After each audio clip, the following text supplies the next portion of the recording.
आवा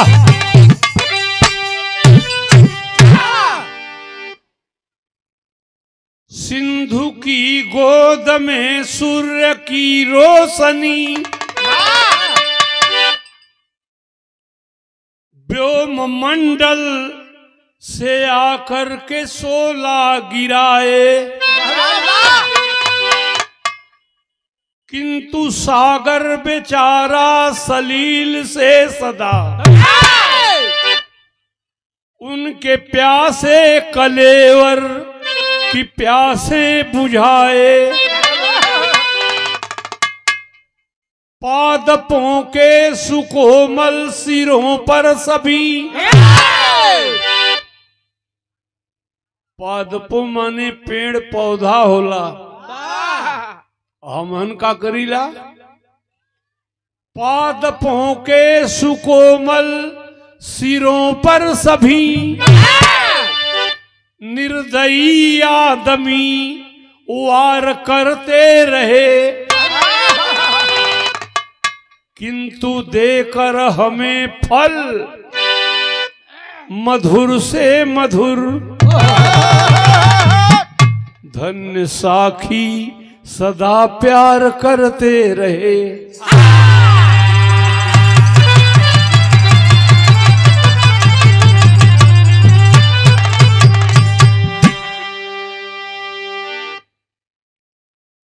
पेड़ पौधे को हम आप काटते हैं साथी,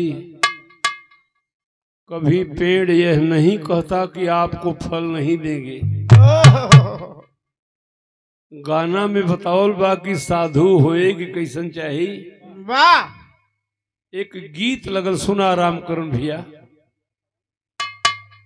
कहाँ की धरतिया उगावे हीरा मोतिया, उगावे हीरा मोतिया, कहाँ बटा सोने का पहाड़।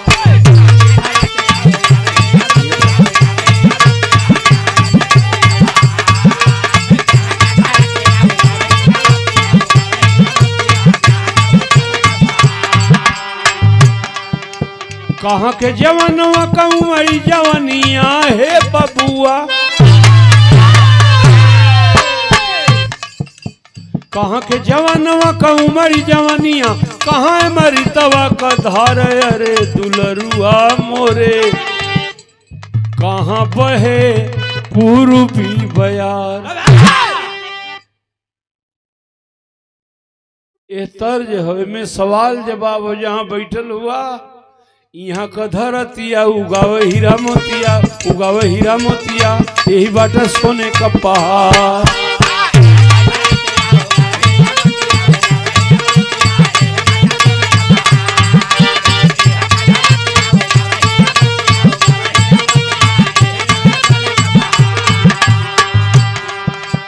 यहाँ के जवानों का उमरी जवानिया है बबुआ,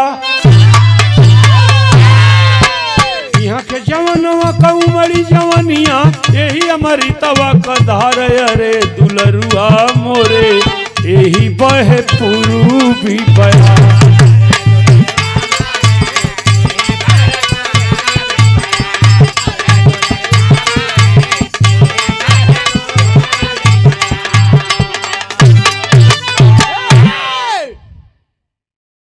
अब हमारे बिरहा का शुरुआत हो। निशा के अंगनवा जलावल दिया नवा, जलावल दिया नवा, शशि संग हंस के सितार।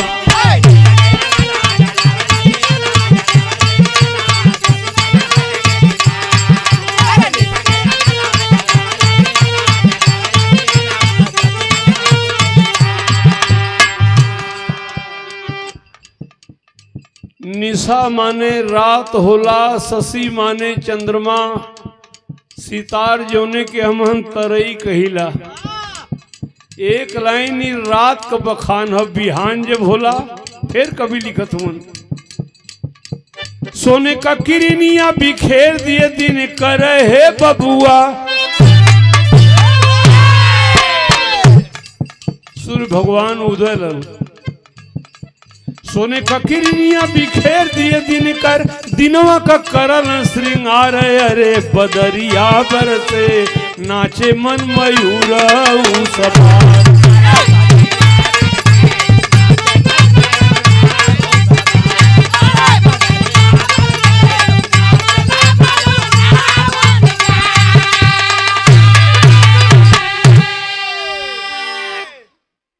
नाचे मन मयूर उस बार, मयूर माने मोर होला, बिहान जब हो जाला हमहन का मन मोर के तरह नाचेला। सब अपने अपने काम में लग जाला। यहाँ से कहानी की शुरुआत हो। सुना राम करुण भैया। एक दिन दुर्वासा दुनिया में भ्रमण करते थे।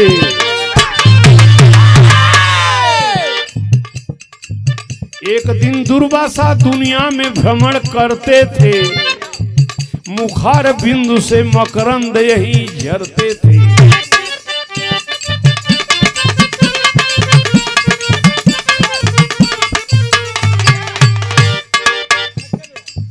हे भैया, एक रोज दुर्वासा ऋषि टहरे चल दिलन। गांव गांव में घूम के यह कह लगलन कि आज मैं घूमने निकला हूँ। मनुजुआ कौन है दुनिया में ऐसा सत्कारी?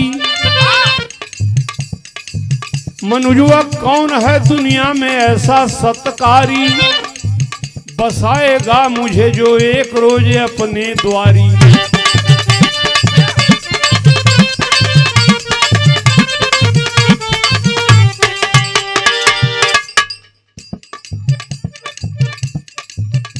दुर्वासा ऋषि कौनो गांव में जाए तो यह कहें कि आज घूमे निकलल है। ये गौवा में कोनो ऐसनो आदमी बा जो एक दिन अपने घरे हमके रख सकेला? अरे बेटा, अरे छोटका लड़का मत बोल बेटा, पूरा गौवे तैयार। अरे महाराज, ये गौवे को भाग जा गईल हो।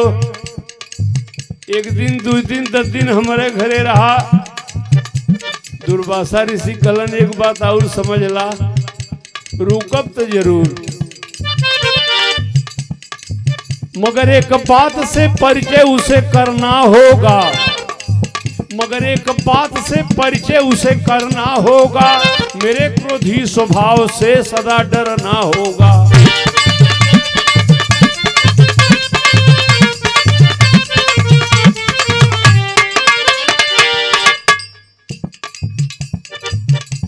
को पूरा गौवा भर चिल्लात हुआ कि दुर्वासा ऋषि हमारे घरे रहा। हमार स्वभाव क्रोधी स्वभाव हो। जेकरे घरे रुकब, खाए में, पिए में, घूमे में, टहरे में, पूजा करे में कोनो प्रकार का कमी होई, श्राप दे दे उनकर गौवे जल जाई। लड़का कहे कि पहले सधुइया सारे के मारा। अच्छा, तो मान ला ऐसा दाली में नीम का ढेर हो गए। कहना नहीं भाई, शर्त यही हमारी है, श्राप पाएगा, पाएगा श्राप पाएगा। भूल थोड़ी सी हो जाने पर, हुआ तैयार ना सुन के कोई बसाने पर।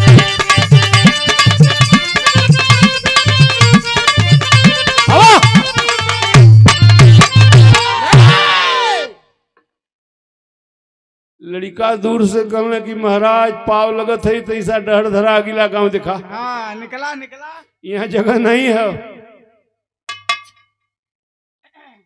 टहरत दुर्वासा ऋषि कहाँ गईलन बाबू? सुना, द्वारिका नगरिया पधारे ब्रह्मचर्या, पधारे ब्रह्मचर्या, किए फिर पहली पुकार।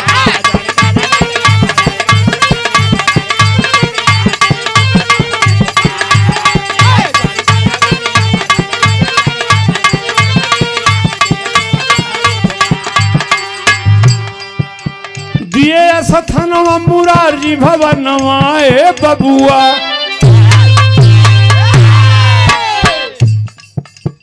दिए सथनवा मुरारजी भवनवा, दिलवा से करन दुलार। अरे बदरिया पर से नाचे मन मयूर सभा।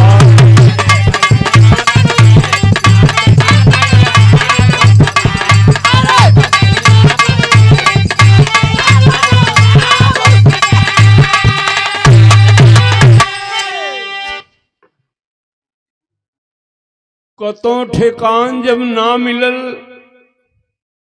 दुर्वासा ऋषि द्वारिका नगरी में पहुंचलन। सोनवा के सिंहासन पर भगवान कन्हैया बैठल हुवन। देखल दुर्वासा ऋषि आवत हुवन, उघार गोड़े दौड़ के धैलन, महाराज भाग्य हो द्वारिका नगर का।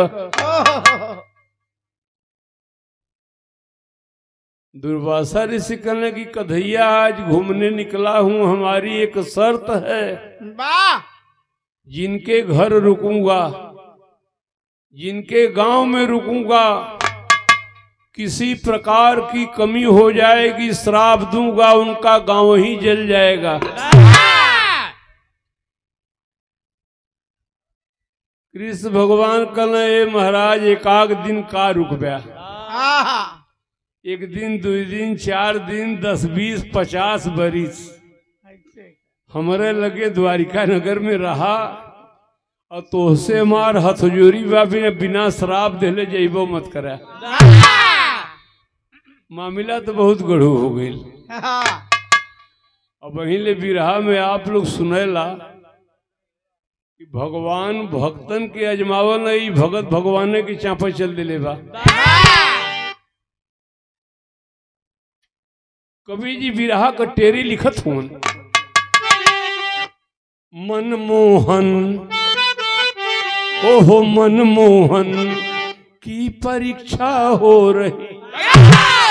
को ऐसन लोग हुन, मनमोहन की परीक्षा हो रही, ढूंढते दुर्वासा अंतर कर तरल तितिक्षा, मनमोहन की परीक्षा हो रही।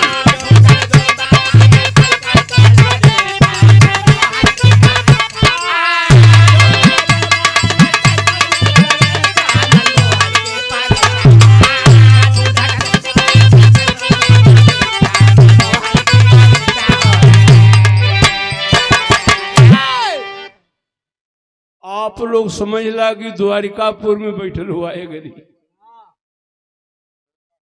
दुर्वासा ऋषि कृष्ण भगवान की अजमावल चाहत हुआ।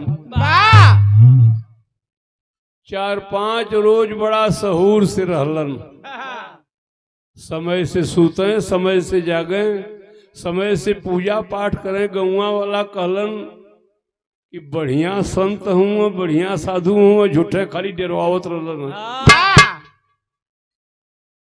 4-5 दिन के बाद दुर्वासा ऋषि अपन खुराफात अब शुरू कर दिलन। फिल्म के तरह जो रामकरण भैया हम जब छोट रही वो घड़ी निकल रहल, बल माया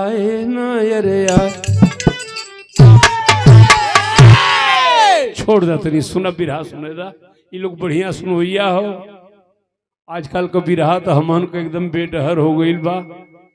उनमें जितना फुहर धुन डीजे पाओ बाय ओके गाय दे जाई तो आदमी बताओ तो कि दुर्जनों खूब चापत है घरी फुहर का कही बात। हाँ जमाना वही के बाद जेकर जैसे चल जाए, बाकी यही जमाना में हमनों को चलत हो। क्या बात है, दुर्वासा उत्पात कर दिए बिहस के अपने मना,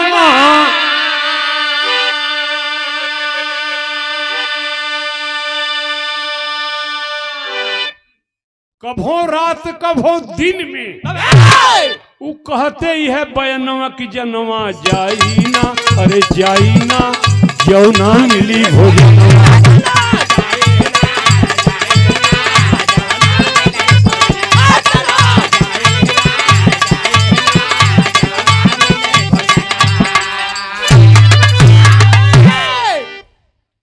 समझ जाना कन्हैया,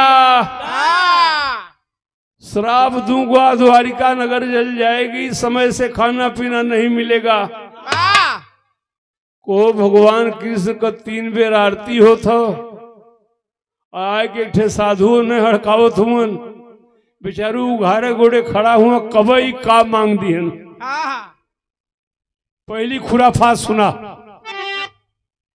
कभी सहसो बनू से इतना खाते, सहसो एक आध दिन खाना खाए बैठे दुर्वासा ऋषि, तो 1,000 आदमी के पूरी खाए जाए।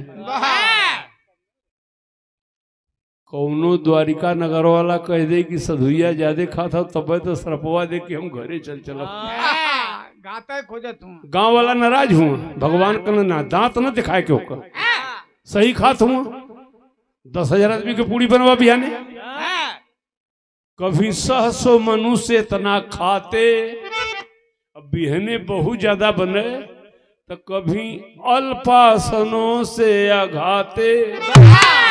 अल्पासनो मतलब बहुत अल्पाहार, थोड़ा सा भूख नहीं है। हाँ तब वो तो कोनो गांव वाला कही कि महाराज बड़ा राशन नुकसान भेल। और कभी निकल जाते तो जल्दी कोई आते नहीं भवनवा रे जनवा जाई ना, अरे जाई ना क्यों ना मिली।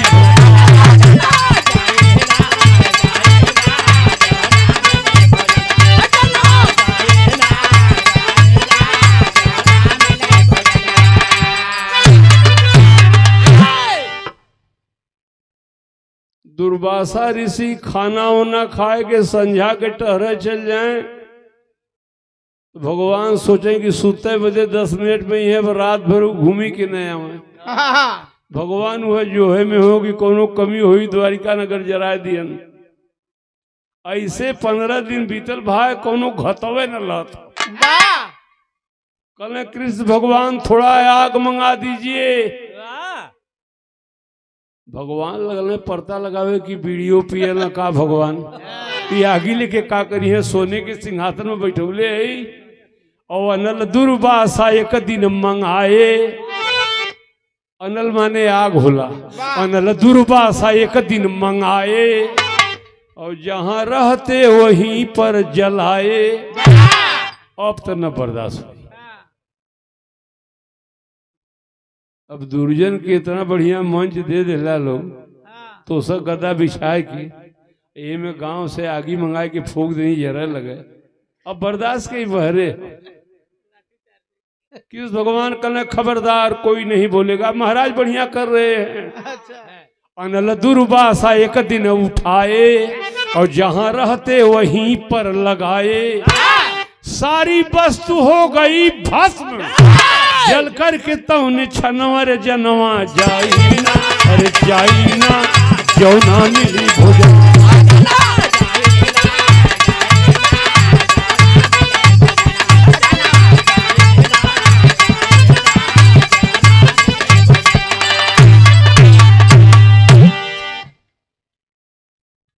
लगा दिए आग साथी द्वारिका नगर धुधु धुधु जरत हो।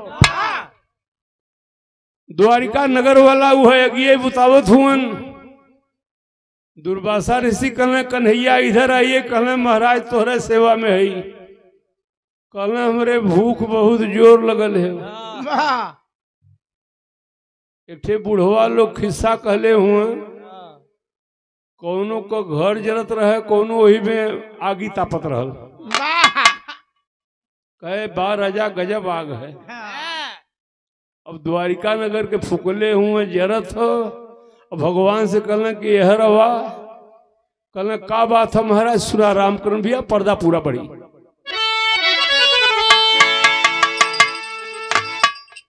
दिल दारुण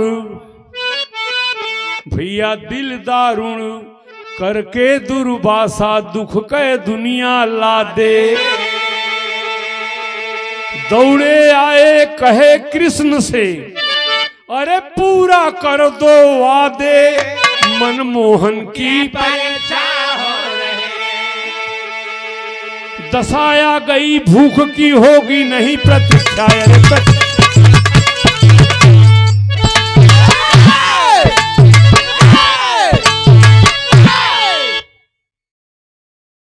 बहुत जोर भूख लगल। भगवान कहना का कईबा प्रभु। कहना यह दूध मंगा देता भाई। कृष्ण भगवान के ई डर बा कि आग लगल बा सब आग बुतौते बा। 1,000 आदमी कई पुड़ियो खा जाला। शेर दूसरे दूधे से फरियाबो न करी। कृष्ण भगवान स्वयं दूध लिया के देवे लगलन और दुर्वासा ऋषि दूधवे से नहाए शुरू कर देना। गांव को नौजवान राय बनूना कि पहले के सारे के मारा। अभी नया आज सुनल गल कि दूधे से नहलहूं भूख चल जाले। भगवान कहना खबरदार कोई बोलेगा नहीं। बहुत सारा दूध मंगवा के दुर्वासा ऋषि दूधे से नहैलन और तर्क लगौलन। बिरहा हमार वहां पहुंचल हो, दूधवा गिरा के कल भगवान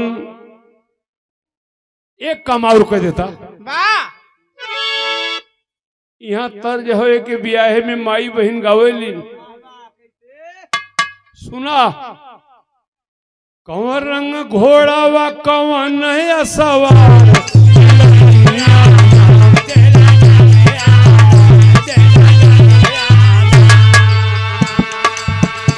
गोरी कौन रंग दुल्हा तोहार हमार दिल दुनियाना।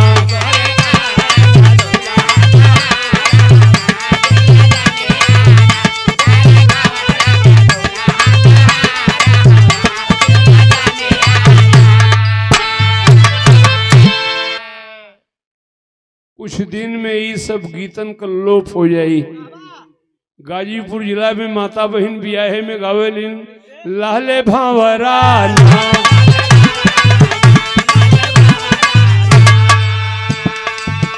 और मोर नरवा जाए लाले भावराना।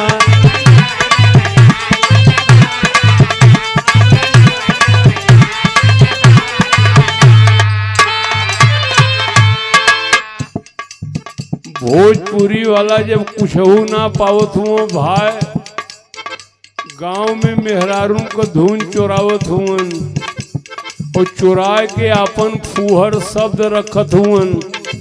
तब वो डीजे पे बजत हो, लड़का बतियावत हुआ, धुन तो नहीं आ गई। दिखा एके ऊ सौका बनौलन, बुढ़ऊ बानर हो जाइबा।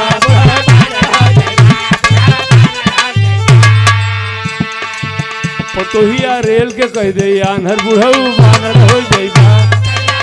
भोजपुरी वाला कहो।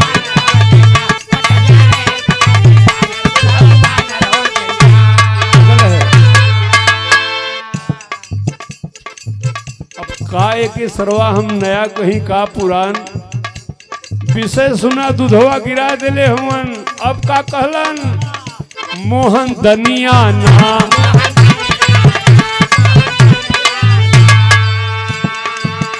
मारे भूखिया के बथला कपार हमार मोहन दनिया ना।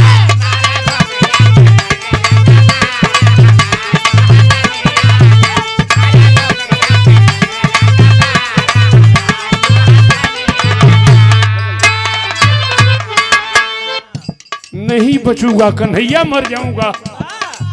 बहुत जोर भूख लगल, दूधवा गिरा भैल हुवन। का खैबा महाराज, तनिको देर मत लगावा, तनिको देर मत लगावा, हमके खीरिए खियावा मोहन दनिया। अब दूधवे ना हो खीर, तुरंत अगर खीर ना खिया देबा श्राप देव जरी नगरी तोहार हमार मोहन दनिया ना।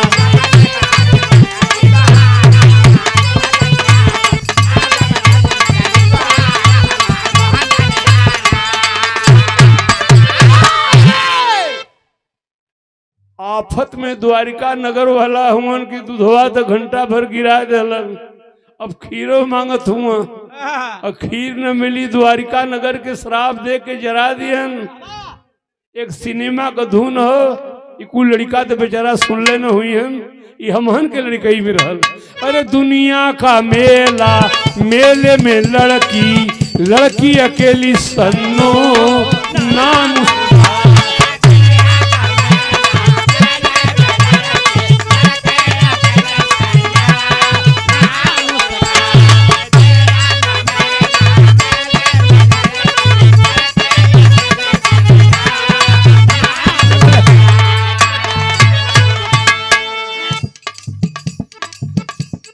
द्वारिका नगर के लोग केवल तमाशा देख रहे हैं।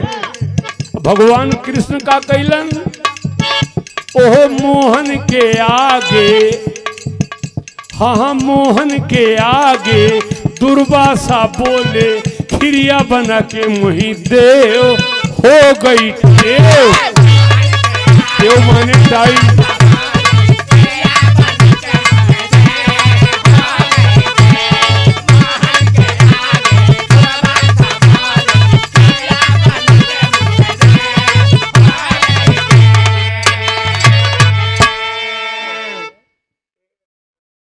टेव टेव टेव माने टाइम।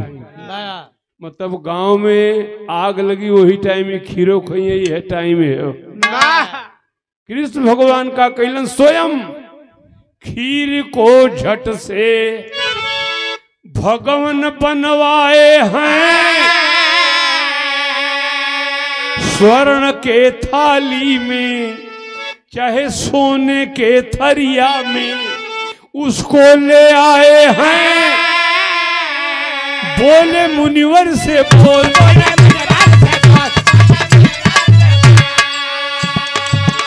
तब सुधा रस को घोल,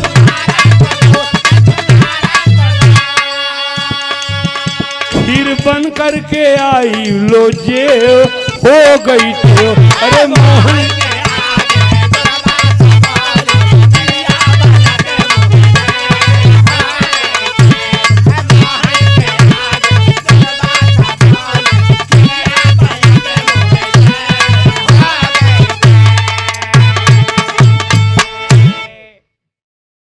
कृष्ण भगवान खीर बना के सोनवा के थाली में सजा के ला प्रभु खाला। दुर्वासा ऋषि कहले कि सरवा इहो दाव फेल हो गल।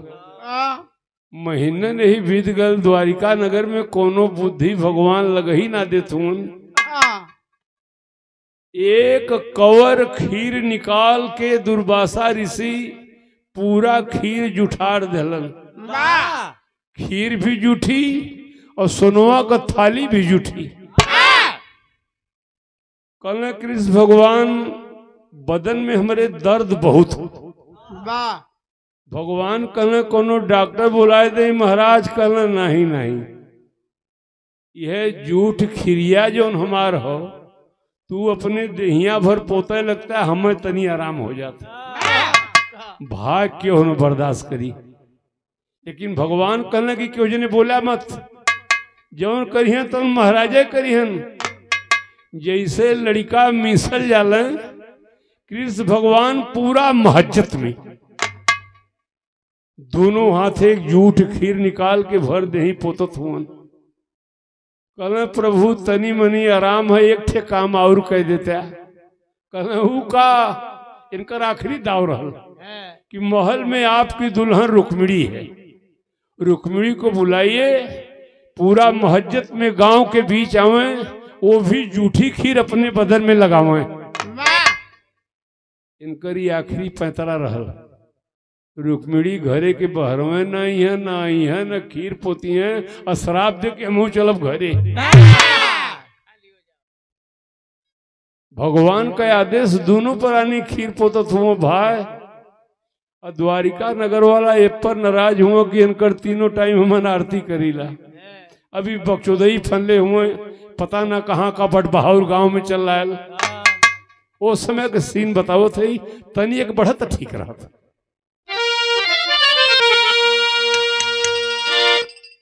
सावन भादों में माई बहन धान के रोपनी में गावनी, बच्चा भैया ध्यान दिया। कजरी के दीनावे में बजरी बोई बैरामा, बजरी बोई बहो बलमा से चीराई। हाँ कोई हो आजकल नया हो गई है।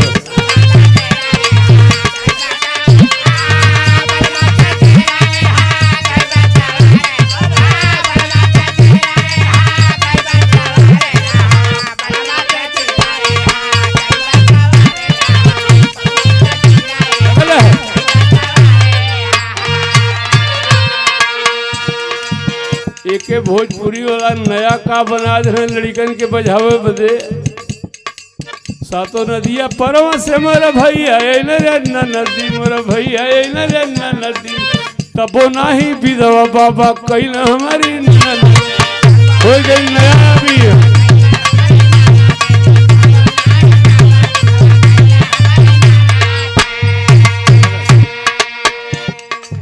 तिसिया का तेलावा करही अजर रे नदी करही अजर रे नदी ओइसे जरा जियरा हमार और लड़का पूजा के पूरा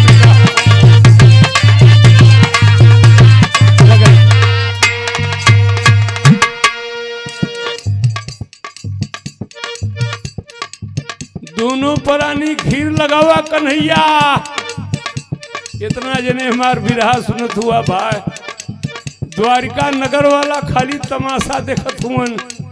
भगवान दोनों प्राणी का कैलन खिरिया लगौन मोहन सगरी बदनी है रामा सगरी बदनिया हो रुक्मिणी भी तन मिल गाव सवारिया हो। बहुत अच्छा बेटा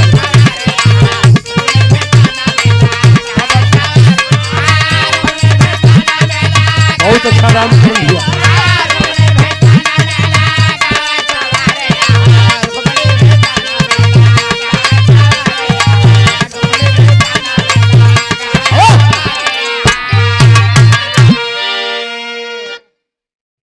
दोनों प्राणी हाली हाली जूठे खीर भर दे लगाओ तुमन।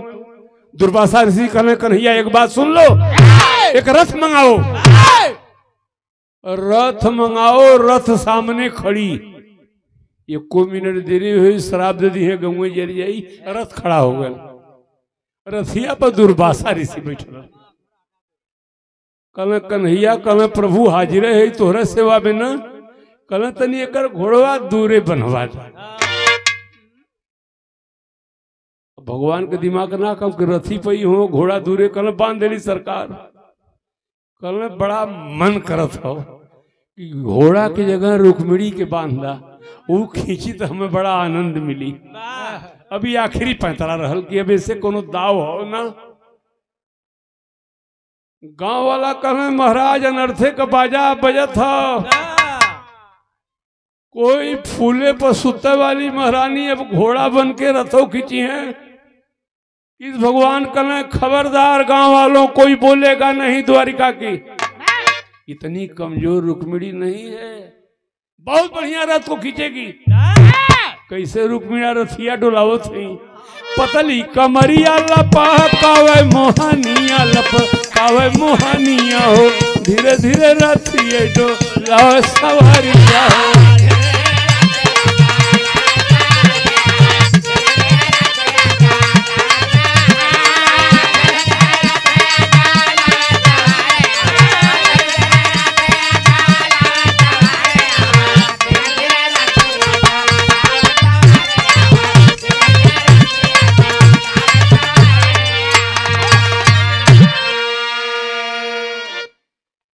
दुई पर खींचे मुंह के बगल गिरी जाए फिर उठे तो फिर खींचे लगी लड़खड़ाने जबकि थकन बदनावा हो थकन बदनावा हो उतरी दुर्वासा कहीं दक्षिण पयानावा हो।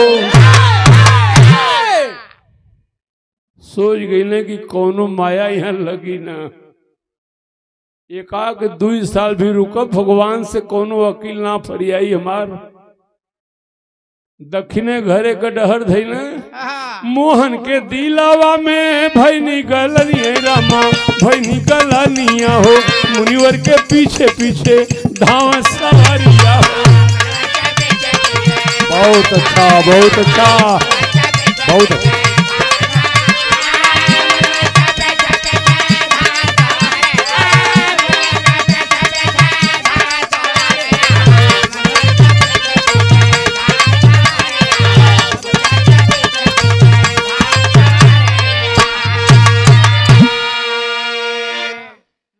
रथ से कूद के दुर्वासा ऋषि घरे का तैयारी कैलन पीछे पीछे भगवान कृष्ण दौड़ावे शुरू कैलन। ए महाराज काहे जात हुआ एकाक महीना और रुक के एकाक थे तो सरफवा हमन के दे देता दुर्वासा ऋषि कहना कन्हैया अब जरले पर नीमक छिड़कत हुआ भाई तू कोनो मुकोवे ना देला। देखा कहल हो वृथा न जाए देव ऋषि बानी। बिरहा को रूप ही बदलत हो। ये हमार चाहे प्रधान जी ये बिरहवा के शुरुआत जाना चाहे आखिरी तो लोग को प्रेम हमें बोलोले भाई आ गए ही लगन का माहौल बहुत कुछ बताना ना हो और महाका वाला गवैया भी ना है तो एक चाहे लोगों ने आखिरी जाना चाहे शुरुआत लेकिन एक सुन ला भाई वृथा न जाए देव ऋषि बानी। रुकल दुर्वासा तब दिल पर दानवा हो दिल पर दानवा होगा अस्त्र शस्त्र से अभेद बदनवा हो। जा कन्हैया खुश हूं और वरदान दे रहा हूं जहां तक जूठ खीर अपने बदन में लगवले हुआ तो हर देहिए बज्जर हो गई। ए पर दुनिया का कोनो हथियार कामे ना कह सकत लेकिन डर हो कन्हैया कहाँ डर हो। बढ़िया बात यह बा कि जा देह तोहार बज्जर कह दे थई डर कहाँ हो सब जगह जूठी खीर लगौला तैसा गोड़े के तरुआ में नहीं पुतला कन्हैया यह जियरा डेरा था तलवे लेकिन नहीं खिरिया निशानिया रामा खिरिया निशानिया हो यह अंग भय को ऊपर जाओ सवारिया हो।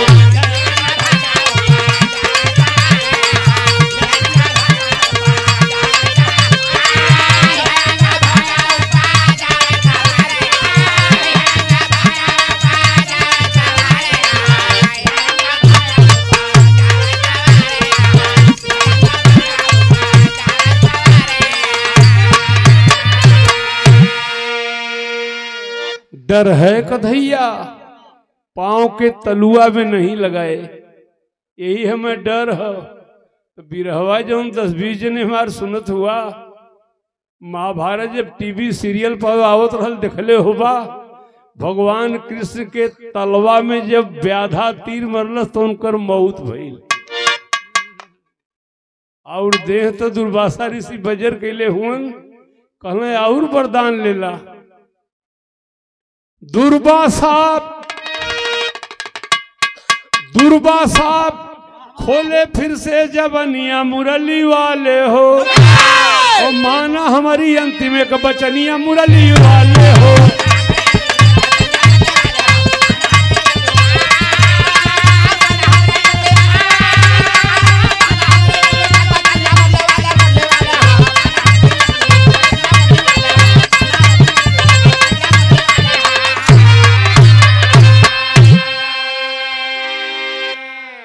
देह तो तुहार बजर बना देली कन्हैया और वरदान लेला।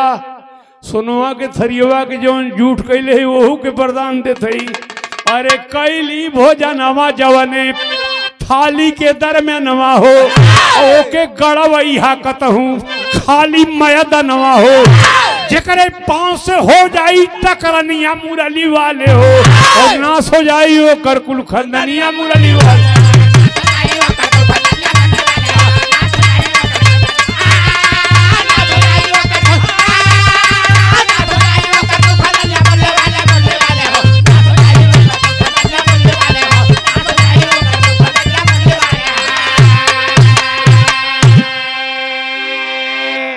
सोनुआ का थारी जुठाड़ देली खीर जुठाड़ देली खाली मैदान देख के वो थाली के तपवा दिया जकरे पांव से थाली चूर हुई ओकरे खानदान में क्यों दिया भरे वाला ना मिली। पाए के दुर्वासा ऋषि का इशारा भगवान का कैलन और थाली कड़ावाए कुरुक्षेत्र में ले जाई हो और आयल दुर्योधन जब की करने लड़ाई हो चढ़ा दिया रस का पहिया ते जुनिया मुरली वाले हो और कट गई कौरव दल के गर्दनिया मुरली वाले हो।